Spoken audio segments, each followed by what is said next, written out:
Hello, everybody, and welcome to the Thursday edition of Video Clips, which is brought to you by Wellness Forum Health, the Wellness Forum Institute, and Make Americans Free Again. I sure am enjoying the nice warm weather in Columbus. We're getting a bit of a warm spell here. Wearing my t-shirt, Fortune Favors the Bold, which was sent to me by one of my subscribers. Thank you very much for that. But it's just nice to see the longer days and sunshine and all that good stuff. So with that in mind, let's cover some news here. I'll start with some announcements. The first thing is lots of free stuff from Wellness Forum these days. We have a workshop next Wednesday night called Empower Yourself, March 19th, 8 p.m. We're going to cover 3 topics. I'm going to teach you how to do some research on your own so you can check things out. Green tea and cancer, and why is it so hard to lose weight? And a stunning statistic that I found some time ago. The failure rate for weight loss plans is 99% for people who try to achieve their normal or optimal weight. And we're going to talk about why. And definitely, I think we can agree new strategies are needed with a failure rate like that. So that's free. All you have to do is send an email to me and I will register you for it. The other thing that you can do right now is if you've never been a member of Wellness Forum and you join, we're going to give you the amount you pay in dues in the form of a certificate that you can use toward upcoming programs like our Cancer Summit, which is also next week on Friday and Saturday, Friday night, Saturday all day, and Saturday evening. And featuring guest speakers that are just the cream of the crop, the best of the best. We're going to talk about what really causes cancer, creative treatments, melding the best of conventional and alternative medicine for advanced cancers, press pulse therapy, the psychological aspect of cancer, which is huge. Most people who survive deal with that. So we have some people talking about that. Supplements that are effective as part of an alternative medicine approach. And you'll hear from some survivors and their stories, some who are currently dealing with cancer and what their plans are for the future. So anyway, if you're interested in exploring membership, send me an email. I will send you a link to a video and all this in writing. And whatever you spend, you get that same amount toward the Food Over Medicine Retreat or the Cancer Course or the Autoimmune Summit that's coming up this summer. So anyway, lots going on, lots of stuff to learn always at Wellness Forum. I love teaching and I love having people in my classes. So I invite you to learn, right? All right, so lots of news to share, and I'll start with an update in the Steve La Tulipe case. He is one of the doctors in Oregon who lost his medical license without due process. He had not mandated masks in his office. He offered alternative treatments for people who had COVID, and he spoke out about the COVID vaccines. The judge issued a ruling in this case last week recommending dismissal with leave to file an amended complaint. This means that the court's not finished with the case and the plaintiff is free to amend the complaint and continue litigation. Now, why this type of decision happens is that the judge rules in favor of some things and against other claims. So the claims in which we did well, I'll tell you what they were: free speech retaliation, we won on this; substantive due process or concocted crimes, we won on this; Seventh Amendment right to a jury trial. We had a very good argument for procedural due process, which was not barred by the statute of limitations, and the judge agreed with us on that. Our attorney will now amend to assert the claim for equitable relief, which is getting Dr. La Tulipe's license back and voiding the fine. Here's what our attorney wrote in the email to me. It is very good news that she did not agree with the main emphasis of the state's argument that Dr. La Tulipe has already had his day in court. He most certainly did not have his day in court. The delay is also good because every day gets better with the new administration revealing the overall corruption, which has the effect of causing judges to question their preconceptions. So my first comment about this is that you heard me say years ago that litigation's like watching paint dry. It helps to have the slow drying of the paint because so much does come out. It's made a big difference in our cases. The other thing is a big thank you to our Oregon attorney, Steve Jonkis, for his amazing work on this. And I'll remind everybody why this is so important to everybody watching this video right now. It's because a medical license is property, and if it can be taken without due process, so can your house and your bank account. So we are fighting for one doctor's license, but we are fighting for property rights for 330 million people who live in this country, and that includes you. So thank you so much for all of you who donate and for all of the groups that meet regularly and raise money for us. This is what we're doing with the money. Speaking of which, I'll give you an accounting so far in terms of how we're doing at MAFA in terms of money. In January, we took in $22,251 and we spent $21,857. Almost all of that was legal. About 92 to 95% is what we average every month. In February, we took in $26,984 and spent a little over $30,000. Again, almost all legal.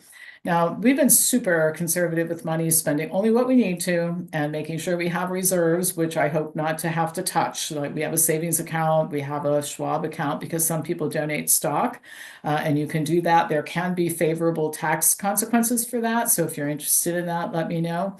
But keep the donations coming. And this is what we're doing with the money almost. We try to make sure we take in more every month than what we spend, because some of these cases, as they go to trial, are going to become more expensive. So we're trying to bank some money. So please send donations. Much, much, much appreciated.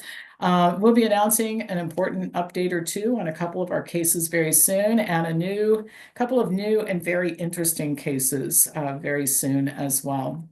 Now, this is not our case, but it's definitely worth mentioning. Two St. Louis school teachers received $90,000 each after a judge decided that their First Amendment rights and their 14th Amendment rights, due process, equal protection is the 14th Amendment, were violated. The St. Louis public school system denied their application for religious exemption when the COVID-19 vaccines were mandated. I love the decision that the U.S. Chief District Court Judge wrote. He said, quote, the district's alleged policy put plaintiffs to a choice: compromise their convictions or lose their livelihoods. Restrictions impermissibly infringing on constitutional rights, like the right to freely exercise one's religion, spread across the country like a virus. The court also criticized the school system's justification for the mandate, noting that while the district cited staffing shortages as a reason for requiring the vaccine, it created the very shortage it complained about by firing unvaccinated employees. So a great decision. And again, you can see now some of these cases have been litigated for years before you get to decision. You're going to see a lot of decisions coming out in these court cases all over the country. The last thing I want to talk about and go into a little bit of depth on is the pushback against vaccine hesitancy is growing. And this is a good thing and a bad thing. Vaccine hesitancy is growing, and the cabal's pretty panicked, so their pushback is growing too. So I read a lot of these news feeds like MedPage and Medscape. There's some good stuff, to be fair. There's also a lot of stuff that just is head-bangingly mind-numbing to read, but it's good to know what people are thinking out there. So what I'm going to share with you comes under the mind-numbingly awful to read, but it goes to this topic about the pushback against vaccine hesitancy. John Cullen is a family medicine doctor in Alaska who's very worried about the vaccine rates in his state, worried enough to think about firing families who are not compliant with the CDC's vaccine schedule. What he had to say in this Medscape article or MedPage article was just ridiculous. He says, we do full spectrum family medicine, which means that I have a fair number of pregnant people, I know, in my clinic. And so I do worry about that, but we're the only real clinic for about 120 miles. Instead of firing patients, he cajoles them. This is what he says to his patients. I'm very flattered that they think they can handle their child with measles or some other infectious disease when I can't. I mean, that's just not something we have any treatments for. This is what this medical doctor said. Now, my comment about this, Colin's a medical doctor who is so brainwashed he can't fathom that children got measles, or he doesn't know that children's got measles since the beginning of time. People like me, we almost all survived, and we ended up with lifetime immunity. He has no idea what to do about a virus that almost all kids had as a rite of passage of childhood and until just a few decades ago. I mean, medical school really does need some reform, doesn't it? Also, his reference to pregnant people is a clear sign, probably not the brightest lamp in the medical chandelier, if you understand my analogy. The other doc in this article was equally charming. His name is Alexander Hernandez and is an internist with St. Joseph Medical Group in Lexington, Kentucky. And he says we may have to start seeing patients in a telehealth visit to avoid any contamination. This isn't optimal because we also can't do an exam to see what's causing the fever or do a lung exam. So in the meantime, Hernandez asks patients to call ahead if they suspect measles so that his call center can identify who might need a telehealth appointment. And he also asks everybody to wear a mask, whether they're symptomatic or not in the waiting room, because that worked out so well. And then going back to our guy in Alaska, he said, we've actually had a longstanding policy for rashes to keep those patients out in the parking lot. We have a parking lot that's really close to the clinic. We just go out and take a look at the child outside. We fine-tuned that when we were dealing with COVID. So we actually have a whole protocol set up as far as taking care of people outside, which in Alaska can be a little bit daunting. In Alaska, this guy sees children in the parking lot in a place where temperatures are like 5 degrees during the daytime in the winter. I mean, I don't, hardly know what to say, right? The stupidity of all of it. So the reason I'm sharing this with you, this mentality is not easy to fix. Fixing the vaccine issue is going to take a lot of time. There are layers and layers of non-thinking, brainwashed people holding medical licenses in every state. And even with all of the firings, our state and federal agencies are still populated with them.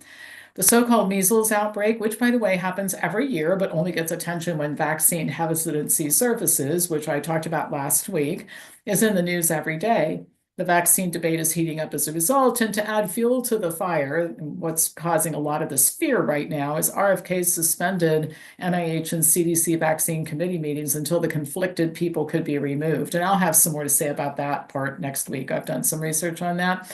This is a step in the right direction, but it's a small one when you consider the size of the problem that has to be solved.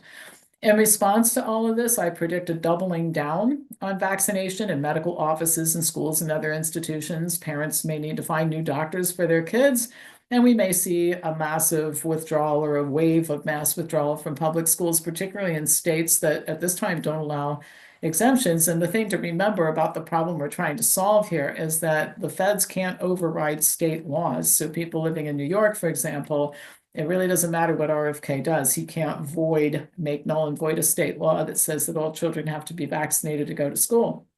People who are lucky enough to belong to Make Americans Free Again groups often find much more understanding and reasonable doctors through their fellow members and help with homeschool and other issues too. So all this to say, I think this is a time when we can be hopeful. I think there is reason to be hopeful. At least discussion is happening.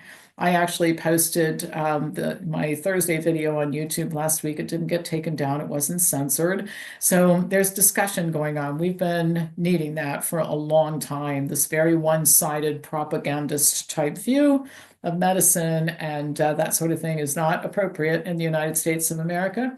But we also need to be diligent, right? Diligent because we can't afford to revert back to what was a major contributor to the mess we found ourselves in 2020, which was lack of attention and paying attention and apathy and lack of community connection. I've said for now 5 years, we need to be like the Amish. They are virtually untouched from all this garbage that we talk about all the time, the mandates and the closures and all the stuff that public health does that's ridiculous and counterproductive. Doesn't affect them. They just don't participate, but they have each other and they have strength in numbers. And that's what our job is to do. So might be time to think about starting a group. Best decision I ever made. I reported this a couple weeks ago, but it bears mentioning again. I we had some new people at our group the last time I led, and I asked everybody in the group, I said, if you've been a member of MAFA for a while, and somebody that's sitting in this room tonight has done something for you that's pretty extraordinary, would you raise your hand? Almost every hand in the room went up, including mine. And I didn't want anybody to get recognition for helping, or that wasn't what this was all about. It was to show the new people that there's real benefit to having a group and congregating. And I can say with a great deal of confidence right now, I can't imagine life without my group. and life without the friends I've made through the group. That is a lot of my social life right now, actually, is the group and the members.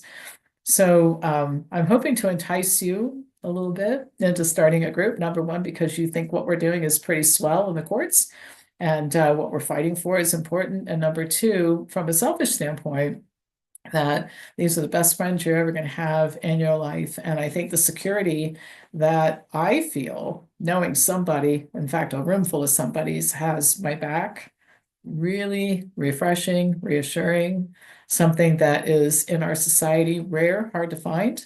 But we have it, and you can have it too. So if you're interested in starting a group, let me know. If you're interested in learning about membership to get some free coupons, let me know. Interested about our free workshop, Empower Yourself, let me know. The Cancer Summit, let me know. My email address is pampopper@msn.com. Please visit makeamericans.freeagain.com to make a donation, order merchandise, send checks in the mail. We appreciate your support. That's it for now. As usual, pass this on to somebody else or a whole lot of somebodies who you think would enjoy watching it, and I'll be back to you next week with more news. Thanks for watching.